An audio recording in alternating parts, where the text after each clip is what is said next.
အားလုံးပဲမင်္ဂလာပါကျွန်တော်ကတော့ဆရာညံဝင်းဖို့ဖြစ်ပါတယ်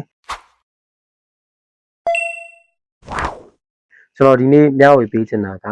ကျွန်တော်တို့2026ခုနှစ်အတွင်းမှာကောင်းကင်မှာရှိနေတဲ့ဂျိုတွေလက်ခတ်တွေတာယာတွေဘလို့သွာလာနေတယ်လဲเนาะကျွန်တော်တို့ရဲ့ကမ္ဘာလောကကြီးကိုဘလို့ဖန်တီးပေးနေလဲဆိုတာကိုကျွန်တော်ဒီဗီဒီယိုလေးနဲ့မျှဝေသွားမှာဖြစ်ပါတယ်ကောင်းပြီကျွန်တော်ပထမအဆုံးပြောပြချင်တာကတော့ကျွန်တော်တို့ Binstar ဂျိုတွေထဲကနေဂျိုတစ်ခုအပါဝင်နဲ့ရက်တည်နေတဲ့အင်္ဂါဂျိုအကြောင်းပဲဖြစ်ပါတယ်အင်္ဂါဂျိုဟာ2025ခုဒီဇင်ဘာ9ရက်နေ့တနင်္ဂနွေနေ့ည9:29မိနစ်အချိန်မှာဓနုရာသီကိုပြောင်းလဲသွားပြီးတော့မှအခုချိန်မှာတော့အထာမိနေတဲ့ကာလကိုရောက်ရှိနေတာဖြစ်ပါတယ်2025နိုဝင်ဘာ9ရက်တနင်္ဂနွေနေ့ညနေ6:30မိနစ်ကစပြီးတော့မှ2026ဧပြီ18ရက်စနေနေ့နနက်4:40မိနစ်အထိအထာမိနေတဲ့ကာလမှာရောက်ရှိနေဦးမှာဖြစ်ပါတယ်အထာမိတဲ့ကာလရက်ပေါင်းစုစုပေါင်းကတော့ရက်ပေါင်း160ကြာမြင့်မှာဖြစ်ပြီးတော့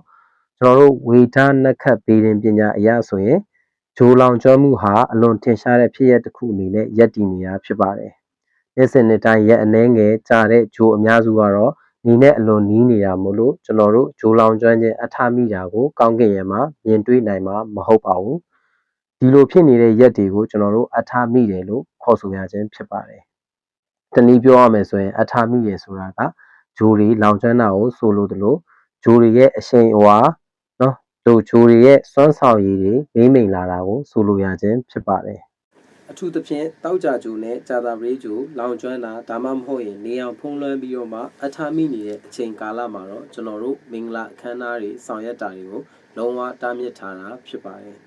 ဒုတိယတိတ်ထန်တာချမ်းမှာအင်္ဂါဂျိုလောင်ကျွမ်းမှုအထာမိခြင်းအတွက်နေရဲ့နှစ်ဖက်စလုံး16ဒီဂရီတောင်ချိုးပိုင်းခြားရန်အကြံပြုထားပါတယ်ဒီနေ့အတွင်းစုစုပေါင်းအထာမိရက်ကတော့52ရက်ကြာမြင့်မှာဖြစ်ပါတယ်ကောင်းပြီကျွန်တော်ရဲ့ဗီဒီယိုလေးကတော့ဒီမှာနဲ့အဆုံးသတ်ပါတယ်ကျွန်တော်နောက်ထပ်ဂျိုတွေရဲ့နီးပရိယေတွေဂျိုတွေရဲ့ကောင်းခြင်းဆိုးခြင်းတွေကိုထပ်ပြီးမျှဝေသွားမှာဖြစ်ပါတယ်ကျွန်တော်တို့2026ခုနှစ်နှစ်သစ်မှာ